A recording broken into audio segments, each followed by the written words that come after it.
जय श्री राम लला सरकार। सत्य सनातन धर्म की जय, गौ माता की जय। समस्त भारत माता के सुपुत्रों के चरणों में कोट कोट बंदन प्रणाम।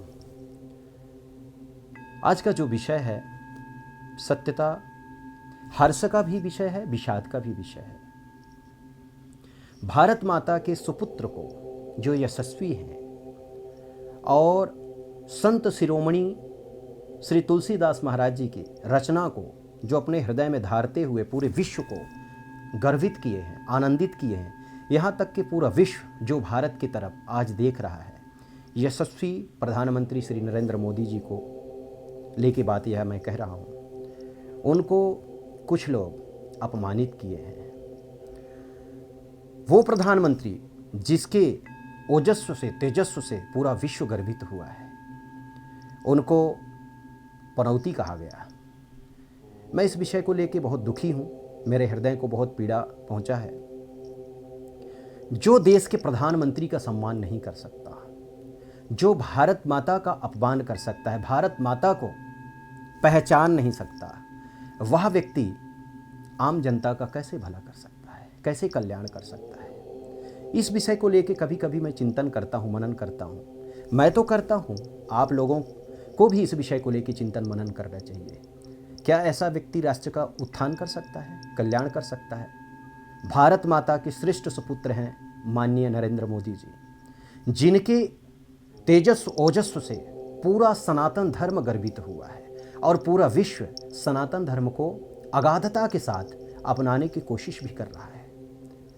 तो ऐसे शब्दों को नहीं रखना चाहिए। और मैं किसी पार्टी का नहीं हूँ, मैं तो सनातन पुत्रों के चरणों का रज हूँ। इस विषय को इसलिए मैं कह रहा हूँ क्योंकि मेरा हृदय बहुत कष्टित हुआ और इस कष्ट को मैं प्रकट कर रहा हूँ। ऐसा नहीं कहना चाहिए। जो राष्ट्र का अपमान करे, राष्ट्र के श्रेष्ठ पुत्र का अपमान करे, वह व्यक्ति राष्ट्र का सेवक नहीं हो सकता, राष्ट्र का कल्याणकारी नहीं हो सकता। यह बात सत्य है। अब आगे कुछ नहीं कहूँगा, आप लोग स्वयं समझदार हैं, समझ सकते हैं कि किसको राष्ट्र का ध्वज देना है और किसको राष्ट्र का श्रेष्ठ पुत्र बनाना है। जय श्री राम लला सरकार। एक छोटी सी बात और मैं रखूँगा। 2024 में 1000% निश्चित है श्री नरेंद्र दामोदर दास मोदी जी, नरेंद्र मोदी जी प्रधानमंत्री के रूप में फिर से स्थापित होंगे और सत्य सनातन धर्म को गर्वित करेंगे और पूरा विश्व सत्य सनातन धर्म की तरफ मुड़ेगा। और अमेरिका एक ऐसा देश है जो सत्य सनातन धर्म को अपने मस्तक में धारण करेगा। उस विषय को लेके पूरा विश्व गर्वित होगा। और मैं आज इस बात को इसलिए कह रहा हूँ क्योंकि आने वाला जो समय है वो सभी देखेंगे, इसलिए मैं इस विषय को लेके कह रहा हूँ। मैं एक छोटी सी बात और रख देता हूँ। जो राष्ट्र का अपमान करता है, जो राष्ट्र के सुपुत्र का अपमान करता है, जो धर्म का खंडन करता है, जो गौ माता के अस्तित्व को मिटाने का संकल्प लेता है, जो रामचरितमानस को जलाता है, जो राम भगवान को काल्पनिक बताता है, वो लोग भारत माता के सुपुत्र नहीं हैं, वो भारत माता के कुपुत्र हैं।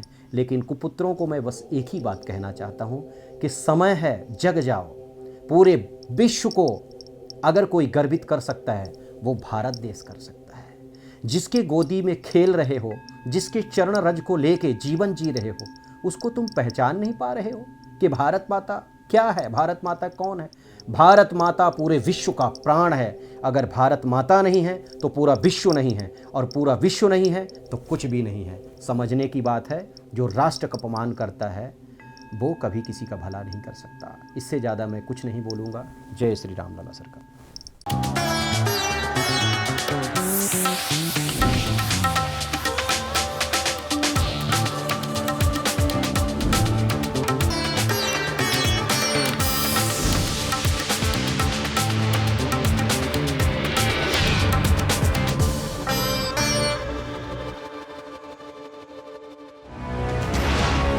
ये है इंडिया फर्स्ट कम्युनिकेशन और आप देख रहे हैं पब्लिक फर्स्ट, सर्वदा भारतीय।